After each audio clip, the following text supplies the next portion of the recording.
प्रभु मानसिक भाव को बहुत जल्दी स्वीकार करते हैं। एक आचार्य चरण से किसी ने, बहुत ही कंजूस स्वभाव के थे, तो उन्होंने पूछा कि देखो प्रगट सेवा में तुम पैसा खर्चा नहीं कर पाएंगे, किसी किसी का पैसे में बहुत मोह होता है, पर सत्संग में सुना है कि सेवा से भगवान बहुत जल्दी रीझ जाते हैं। सेवा करने का भाव है पर पैसा ना खर्चा हो, ऐसी कोई सेवा बताओ। तो ऐसी सेवा तो मानसिक सेवा ही है। तो बोले तुम मानसिक सेवा शुरू करो, भाव में ऐसे प्रभु को देखो और उनको आप जितने पदार्थ चाहे वो पहनावे, जितनी सामग्री चाहे वो समर्पित करें, जितने भोग चाहे वो पवावे, ऐसा कर सकते हैं। उसको बहुत अच्छा लगा। कंजूस स्वभाव का था पर कहीं ना कहीं सत्संग से भाव आ गया था। वर्ष हो गए, प्रभु को भोग लगाता, प्रभु रोज नियम से, क्योंकि पैसा नहीं खर्चा होना। एक दिन क्या हुआ, दूध में चीनी थोड़ी ज्यादा हो गई तो उसको बड़ा कष्ट हुआ, और भावना में ही दूध में चीनी मिला रहा था, थोड़ी ज्यादा हो गई भावना में ही, कंजूस स्वभाव, तो बड़ा कष्ट हुआ। तो ठाकुर जी प्रकट हुए, एक थप्पड़ मारा और कहा इसमें पैसा लगता है क्या तुम्हारा? मानसिक सेवा का फल ये हुआ कि प्रगट में ठाकुर जी का वो गोपाल जी की सेवा कर, जैसी भावना की जाती वैसे हमारे गोपाल जी यार भाव रखते हैं, फिर दोस्त भाव रखते हैं। उनका सारे इसमें तेरी चीनी में पैसा लगा क्या, क्यों तू चलने लगा कि ज्यादा चीनी हो गई? एक भगवत साक्षात्कार हो गया, प्रभु ने स्पर्श कर लिया मानसिक सेवा से। मानसिक सेवा का बड़ा प्रभाव, प्रगट में भी उसका प्रभाव झलक जाता है। पूज्यपाद श्री रघुनाथ दास गोस्वामी राधा कुंड में, जिनकी समाधि विराजमान है, राधा कुंड में विराजमान थे। स्वास्थ्य गड़बड़ हुआ तो श्री वल्लभाचार्य जी के निज वैद्य गए। समस्त ब्रजवासी जन थे, बाबा सैया पे पड़े हुए थे, बड़ा कष्ट था शरीर में। बड़े बड़े महापुरुषों को कष्ट शारीरिक देखे गए, वो क्या लीला है ठाकुर जी जाने। वो अपने भक्तों का कष्ट लेते हैं या प्रारब्ध भोग होता है या भगवान का विधान होता है, इसका निर्णय भगवान जाने।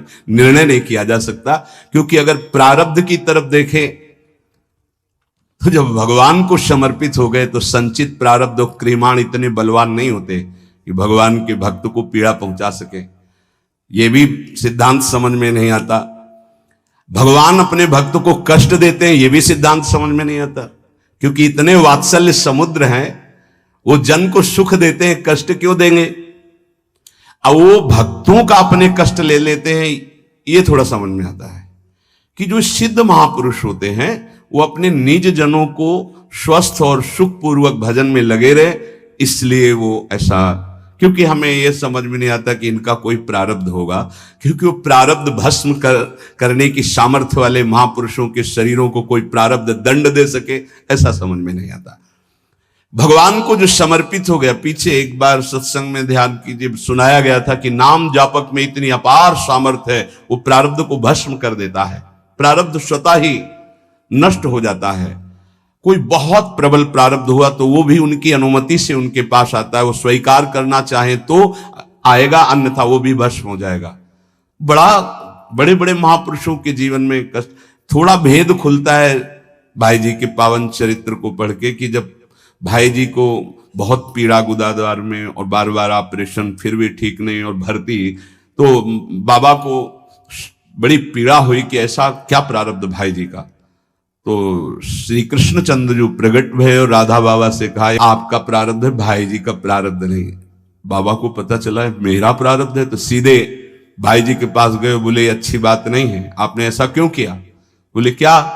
बोले आपने मेरा प्रारब्ध क्यों ले लिया?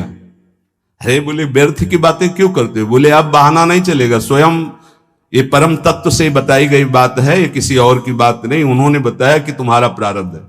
उनका बाबा हमको इससे कोई फर्क नहीं पड़ता, और आपकी जो अनुष्ठान पद्धति इसमें फर्क पड़ जाता, इसीलिए प्रभु की इच्छा से इसको। तो ये बात समझ जाती कि बड़े बड़े महापुरुष अपने जनों का ऐसा लीला पूर्वक स्वेग नहीं, ऐसे जो ब्रह्म स्वरूप महापुरुष हैं उनका क्या प्रारब्ध है।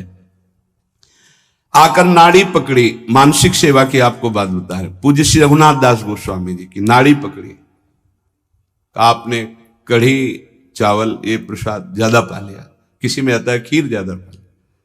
ब्रजवासियों ने कहा है वैद्य जी संभाल के बोलिए, जब से बाबा ब्रज में आए नियम है, और हमारी वाणी जी में लिखा है, ब्रज का तक्र और लोन, नमक और मठा के सिवा कुछ जीवन में नहीं पिया बाबा श्री रघुनाथ दास गोस्वामी महाराज। ऐसे महापुरुष ब्रज का तक्रलोन ब्रज को लियो परस्यो नहीं कछुआन, तक्रलोन ब्रज को लियो परस्यो नहीं कछुआन, नमक और मठा के सिवा कुछ नहीं।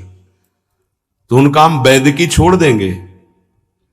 अगर इनके उदर में अभिवमन करवाओ और कढ़ी चावल या खीर कहीं कहीं आता, अगर ना निकले तो हम वैद्य की छोड़ देंगे। हम नाड़ी पकड़ के कहते इन्होंने पाया है। तो सबको लगा क्या एकांत में ऐसा भी होता है क्या कि बाहर से नमक मठा और अंदर, तो हंस पड़े पूज्य श्री रघुनाथ दास बोले, जिस देश के हम प्रसाद को पाया उसी देश के तुम वैद्य हो। अर्थात साधारण ने लीला में प्रवेश पाए, आचार्य चरण के वैद्य थे। तो वैद्य जी हंस दिए। तब सबको पता चला कि मानसिक में जो भोग लगाया था वो पाया, तो प्रगट में उसका प्रभाव। अगर हम थोड़ा भी मानसिक भाव अपने ठाकुर जी के समीप करने लगे तो बहुत जल्दी लाभ प्राप्त हो जाए। 5 मिनट का है, जो नित्य सेवा में लगे उनका तो मानसिक भाव बनता ही है, उनको बनाने की जरूरत नहीं, अपने आप बनेगा। प्रगट सेवा का प्रभाव है। जैसे आप लोग घर गृहस्थी में हैं तो 5 मिनट 10 मिनट बैठ करके थोड़ा भोग लगाना सीखे, मानसिक भोग लगाना सीखे, मानसिक सेवा करना सीखे। जैसे मानसिक भोग लगाने में है, आप ऐसे भावना कीजिए सामने प्रिया प्रीतम विराजमान है, सुंदर चौकी जो चांदी के कवर से मड़ी हुई, पैसा लगेगा क्या, चांदी के कवर से मड़ी, सोने की बड़ी थाल है, छोटी छोटी कटोरियों, एक में कढ़ी, एक में ये अमुक अमुक, जितने पदार्थ चाहो ध्यान कर करके, इसमें गुजिया, ये गुलाब जामुन, ये सब पदार्थ, और फिर अपने हाथ से पवारे, प्रियाजू को पवारे, फिर लालजू को पवारे। जब लालजू की तरफ कर रहे तो हमारा हाथ पकड़ के प्रियाजू की तरफ, वो उनकी तरफ, प्रेम का ऐसा खूब आनंद लूटो। 5 मिनट अगर शुरू कर दोगे तो जन्म जन्मांतरों की मलिनता नष्ट हो जाएगी। पर यह मानसिक सेवा अपवित्र हृदय से नहीं हो सकती, ध्यान रखना। तुमको सूक्ष्म बात बता रहे हैं, अगर आप अपवित्र हृदय वाले हो तो तत्काल आपके मानसिक में ही मन गंदी बातें फेंक देगा, इष्ट के प्रति फेंक देगा। आप घबरा मत जाना। ये कई प्रश्न ऐसे एकांत में किए गए, इसलिए बहुत सावधान। अपवित्र हृदय होने के कारण जब आप श्यामा श्याम को मानसिक सेवा, तो वो गंदी बात फेंकेगा, बिल्कुल घबराना नहीं, वो गंदगी निकल, वो भले श्यामा श्याम के प्रति ही फेंके, आप डरना नहीं कि अरे अब तो हमको नरक मिलेगा, मैं बहुत पापी हूं, कुछ नहीं। ये गंदगी की एक वृत्ति है जो निकल रही है बाहर। आप अपने निष्ठा में बिल्कुल रहें, वो आप नहीं है, वो गंदगी है जो अंदर भरी हुई है। इस बात को बैठा लोगे तो विचलित नहीं होगे, नहीं बहुत से विचलित हो जाते हैं। एक ने कहा कि मैं विश्व का सबसे बड़ा पापी हूं, बड़ा पवित्र हृदय वाला है, मैं बहुत पापी हूं, मैं प्रिया प्रीतम को जब सेवा में तो मेरा मन ऐसा ऐसा, तो उनका कोई बात नहीं। अरे ये मन गंदा है तो जहां जाएगा वहां दुर्गंध है, तो आप अच्छी जगह जाओगे तो दुर्गंध ही वो फैलाएगा। ये दुर्गंधी युक्त मन की वृत्तियां हैं, घबराने की जरूरत नहीं है। आप जब भजन में बैठेंगे, मानसिक सेवा में बैठेंगे, बिल्कुल खुली बात सुन लीजिए, ये गुरुदेव पर, इष्ट देव पर सीधे गंदगी फेंकेगा। आपको बिल्कुल घबराना नहीं, कोई अपराध नहीं, कोई पाप नहीं। आप अपनी सेवा में, बहुत गंदा है ये, आप भोग लगाओगे वहीं वो गंदी बात रखेगा, वहीं गंदगी फैला देगा, वो भोग लगाने ही नहीं देगा। आप देखना, अगर आपका हृदय मलिन है, अभी पवित्र नहीं हुआ, तो ये उपद्रव रच देगा। आपको बिल्कुल नहीं घबराना, बार बार शांत होना है। आपको बार बार वही अपनी चेष्टा करनी, मैं भोग लगा रहा हूं प्रिया प्रीतम। नाम जप और वाणी गायन से हृदय बहुत जल्दी पवित्र होता है। अगर आपका आहार अशुद्ध है, गंदा भोजन, गंदा पेय, गंदा संग, गंदे आचरण, तो आप कर ही नहीं सकते, 5 मिनट नहीं कर सकते। ध्यान रखना, पहले आहार अपना शुद्ध कर लो। ये गंदे पेय जैसे शराब आदि है, मांस आदि है, ये सब गंदे हैं, इनको खाने से हृदय मलिन हो जाता है। एक बार कदम गंदगी से निकाल दिए तो दोबारा भाइयों मत रखना, क्योंकि ये जीवन बड़ा अमूल्य है। हृदय गंदा हुआ तो एक बार चढ़कर परमार्थ की तरफ से उतरने पर दोबारा चढ़ने का रास्ता ये माया नहीं देती। बहुत सावधान। 5 मिनट में तुम्हें जो प्राप्त होगा 24 घंटे साधन करने पर नहीं प्राप्त होगा, ध्यान रखना। इतना प्रभाव है मानसिक सेवा का। इसलिए कभी हम मानसिक सेवा का आदेश नहीं करते कि घबरा जाओगे, मन गंदगी फेंकेगा। आप प्रगट सेवा में लगे तो मानसिक सेवा में प्रवेश हो। पर हम फिर लगने लगा कि साहस बनाना चाहिए, 5 मिनट आप ऐसा करें। जैसे अपने लोग जब एकांत शांत समय होता है तो शांत बैठ गए और सेवा प्रारंभ हो गई। ऐसी सेवा प्रारंभ हो, क्या जाता है, सुंदर कुंज सजाया, सुंदर फूलों के गुच्छे टांग दिए, सुंदर सैया सजाई, देख रहे हैं निकुंज से गलवैया दिए, पिया प्रीतम आए और हमारी तब मुस्कुरा करके देखे, सेवा स्वीकार की, उस पर बैठ गए। अब जो मन आवे सो करो, मन आवे नाचो, मन आवे गावे, मन आवे भोग लगाओ, मन आवे उनकी लीला सुना रहे, उनका श्रृंगार कर रहे हैं, उनके आगे नृत्य कर रहे, गा रहे, देखना।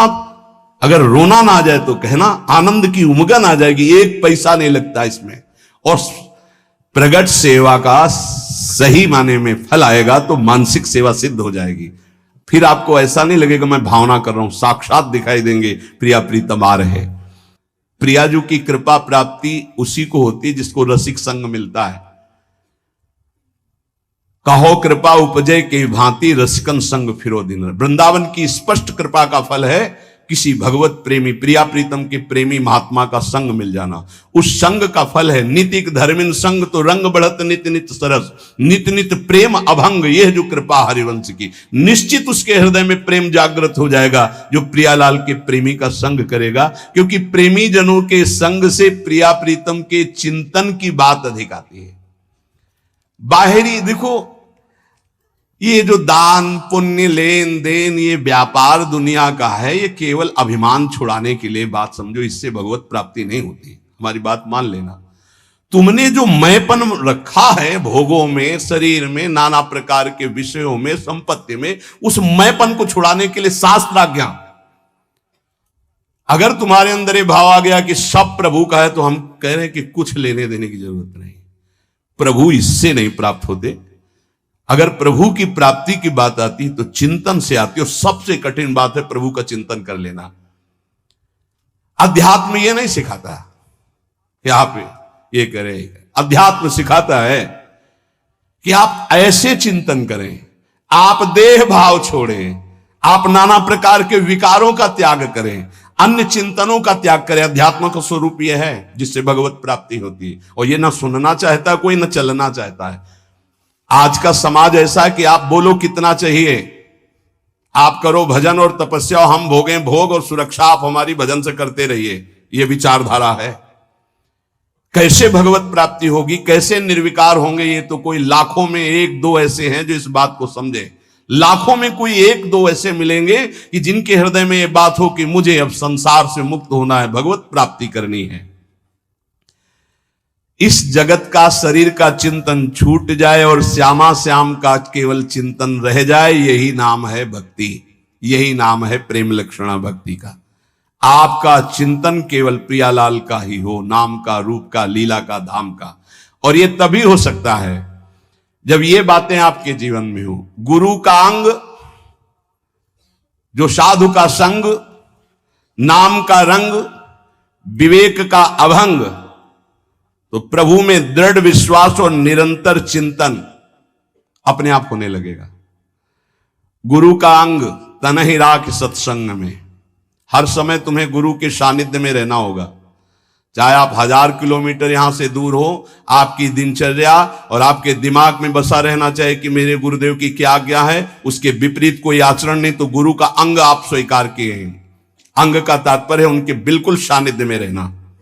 हर समय गुरु के सानिध्य में रहा जाता है। हर समय गुरु दिमाग में बैठे रहते हैं, यहां बैठे रहते हैं। थोड़ी सी भी कोई चूक होनी होती है तो उनकी भ्रकुटी दिखाई देती टेढ़ी।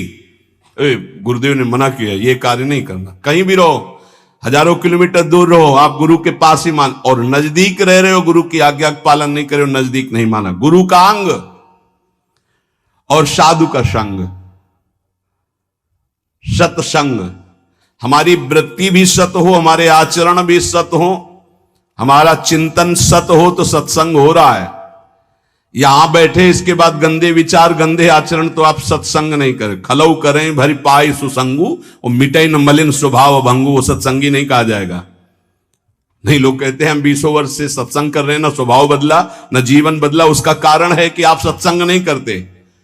सत्चर्चा में बैठ गए पर सत्संग नहीं करते। सत्संग स्वयं से होता है। हमारी एक एक वृत्ति सत, हमारे आचरण सत, हमारा विचार सत, तो सत्संग गुरु का अंग और सत्संग और नाम का रंग, निरंतर नाम चलना चाहिए। ये अभ्यास करो।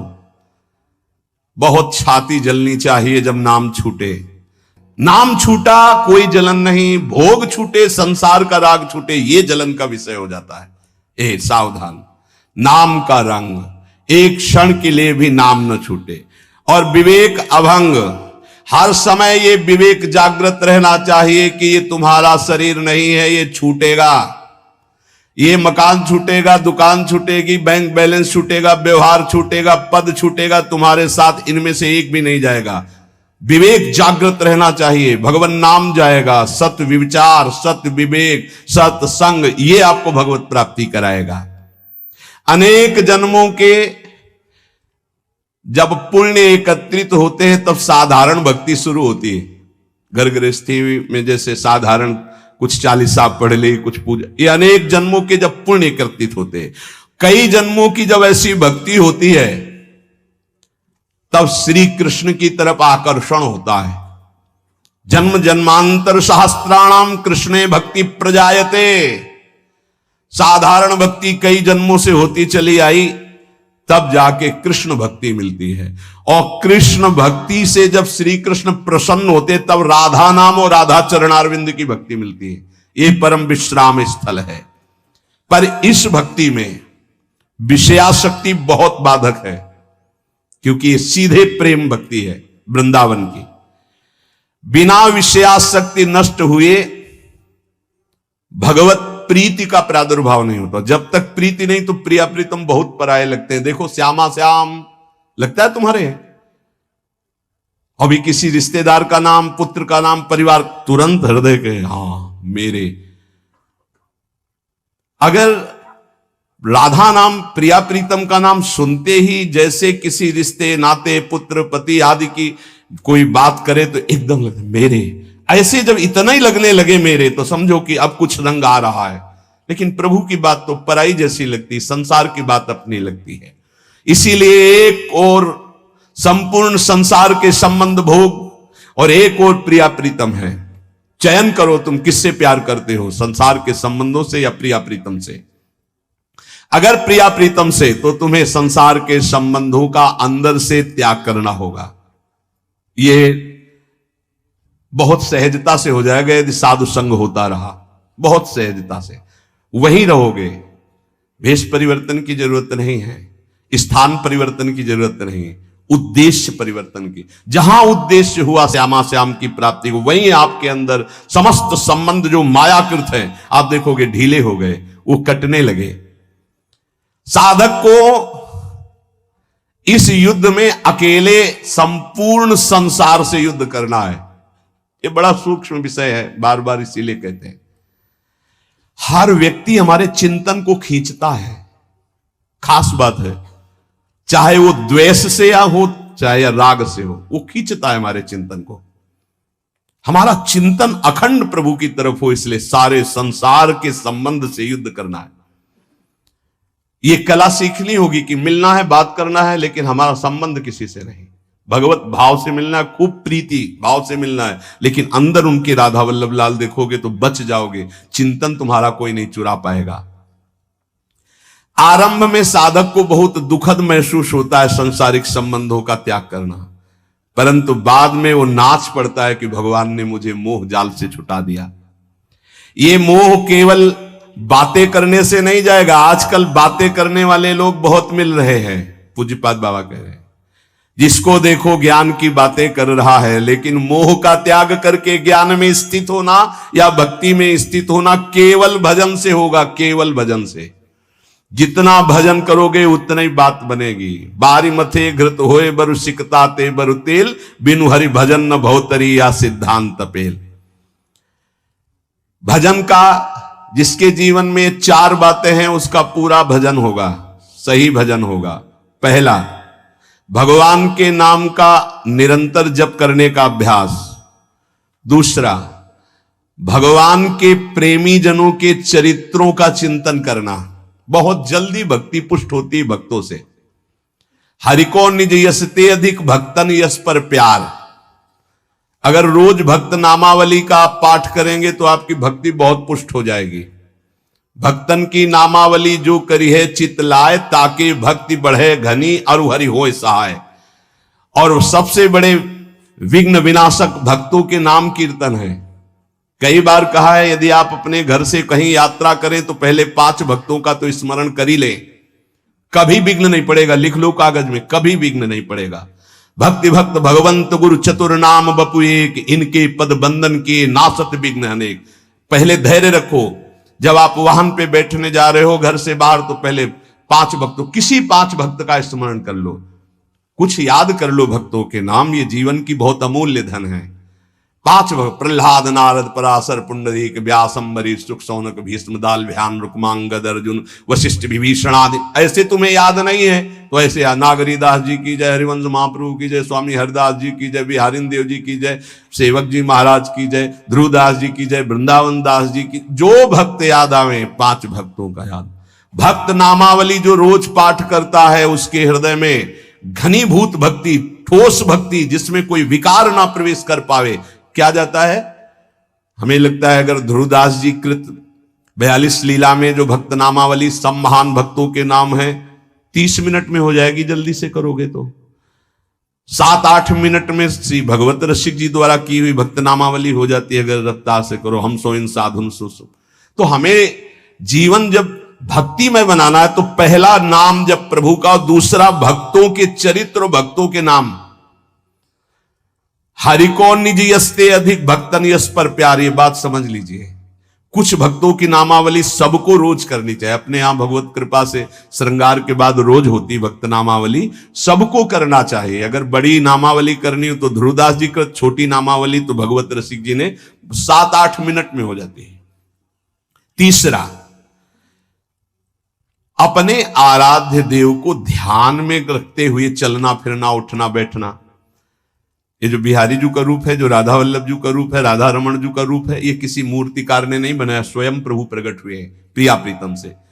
बार बार आदेश भी आचार्य चरण कहते राधा वल्लभ लाल को हृदय ध्यान मुख नाम। तो ये छवि विराजमान कर लो अपने मानस पटल पर। राधा वल्लभ जी को बार बार देखो और फिर वो आप मानस पटल पे विराजमान करो। तीसरा, अपने इष्ट का ध्यान करने का अभ्यास।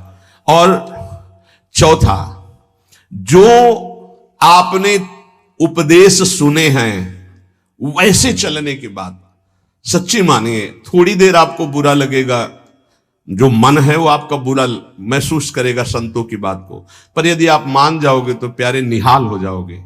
बिल्कुल आपके ही लिए केवल बात होती है, केवल आपके लिए होती है।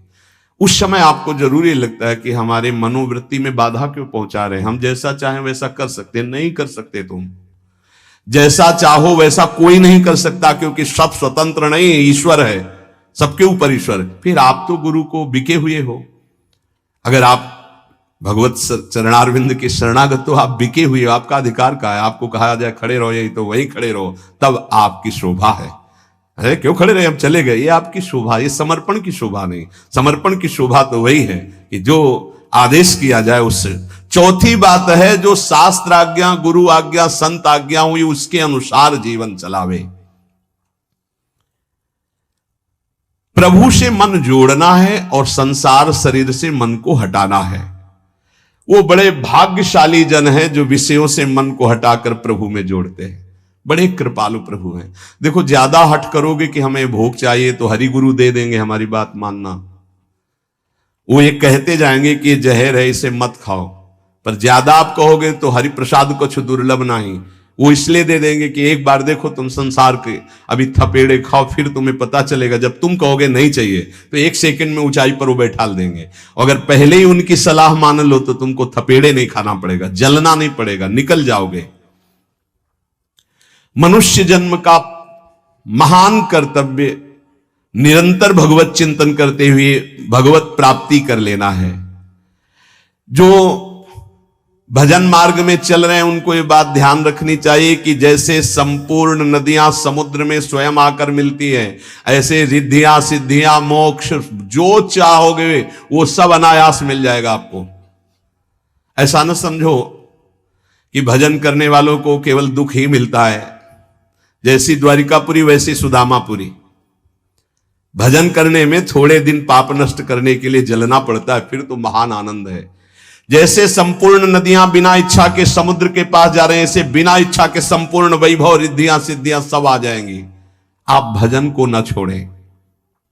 जैसे गंगा जी में मिलकर के सब कुछ गंगाजल हो जाता है, ऐसे ही आपका सब कुछ मन, बुद्धि, देह, चित्त सब भगवत स्वरूप हो जाएगा। जिस समय भगवत चिंतन करते करते तदाकार वृत्ति हुई, शरीर भी परिवर्तित हो जाता है। देखो, दूसरा शरीरधारी कीड़ा दूसरी जाति का दूसरे शरीर का लाके भृंगी अपने घरौंदे में पैक करता है और उसको ऐसे डंक मारता है और भन, वो उसका भयवश चिंतन करते करते उसी शरीर से भृंगी कीड़ा बन जाता है। तो तुम प्रेम से चिंतन करते करते अगर भगवदाकार हो गए तो तुम्हारा देह भी ब्रह्म स्वरूप हो जाता है। जो भगवत प्रेमी महात्मा है उनका शरीर चिदानंद में होता है, पांच भौतिक भाव खत्म हो जाता है, उनका शरीर भी ब्रह्म स्वरूप हो जाता है। ये बात श्रद्धाहीन तर्कवादियों को समझ में नहीं आएगी, ये श्रद्धावान को समझ में आएगी कि शरीर भी ब्रह्म रूप हो जाता है। अतः निरंतर नाम जप के अभ्यास बल से राग द्वेष रहित होकर के विधि निषेध रूपी भवसागर से पार हो जाओ। लोग पूछते हैं कि हमें भगवान कैसे मिलेंगे, हम पूछते हैं कि ईमानदारी से भगवान को चाहते हो तुम कि मिलना। एक दिन एकांतिक में ऐसे कहा था कि अगर सच्चाई से वृंदावन में बैठे हो, कहा जाए कि अभी तुमको वैकुंठ ले चलते हैं, तुम्हारा शरीर छोड़ना होगा, मरना होगा तुमको, अभी चलो, कहे तैयार होंगे। बहुत भगत होंगे, श्रद्धावान होंगे तो कहेंगे एक हफ्ते एक महीने का समय दे दीजिए, घर में पूरी लिखा पढ़ी करके सब आ जाएंगे, फिर आप ले चलो। प्रेमी तो मरकर भगवत मार्ग में चलता है, उसका किसी से कोई आंतरिक राग नहीं होता। बाबा कह रहे कौन चाहता है भगवान से मिलना, मिलने की जिसके अंदर चाहत पैदा हो गई उसको ये पांच चीजें अच्छी नहीं लगती, विषय भोग, निद्रा, हंसी, जगत प्रीति, बहुबात। अगर ये अच्छा लग रहा है तो नाटक कर रहे हो, मिलने की चाह पैदा नहीं हुई है। ये चार बातें बड़े पुण्य से किसी महान हृदय में जागृत होती है। भगवत भक्तों का भगवान से भी बढ़कर आदर करना और सब साधनों से श्रेष्ठ भगवान नाम में दृढ़ विश्वास प्रीति हो जाना। दूसरा, सबसे पहला है भगवत भक्तों में मोते अधिक संत कर लेखा। भगवान के सातों सब मुहिमे जग देखा, मोते अधिक संत जाने संत अनंत समाना। भगवान नाम के बराबर कोई साधन नहीं, ये दूसरा। भगवत सेवा के बराबर कोई सिद्धि नहीं, तीसरा। और भगवान के प्रेम के बराबर कोई साधना का फल नहीं। भगवत प्रेम इस समस्त साधना का।